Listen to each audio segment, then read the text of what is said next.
Tengok ni, ada orang simpan beribu-ribu gram emas dalam akaun Gap. Tak takut hilang ke? Ramai juga yang tanya, tak apa ke simpan emas banyak-banyak dalam akaun sebab kita tak nampak kan? Hanya tahu gram emas sahaja, lain lah kalau kita ada emas fizikal di tangan.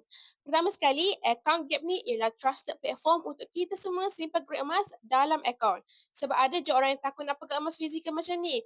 Mungkin kawasan rumah mereka tu tak selamat. Takut hilang, cuai, dicuri dan sebagainya. Sebab itu, Publigo adakan akaun Gap untuk kita semua simpan gram emas tanpa ada sebarang syarat simpanan. Tak kisahlah nak simpan berkilo-kilo gram emas sekalipun, dalam akaun Gap tu pun boleh. Tak ada masalah. Dan untuk pengetahuan tuan-puan, emas yang kita simpan dalam akaun Gap tu adalah emas fizikal. Cuma emas tersebut ada dengan Publigo. Publigo tolong jagakan emas-emas fizikal tersebut disimpan di tempat yang selamat dan di bawah insurans Lompet International Berhad.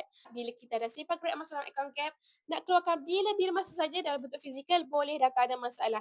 Jadi jika tuan-puan ada bajet yang besar tapi takut nak pegang sendiri, it's okay, simpan saja dalam akaun Gap. Bagi yang berminat untuk mulakan simpanan emas, boleh terus hubungi saya. Saya akan terus bimbing cara dan langkah yang terbaik untuk simpan emas. Terus follow saya untuk lebih ilmu emas dan kewangan.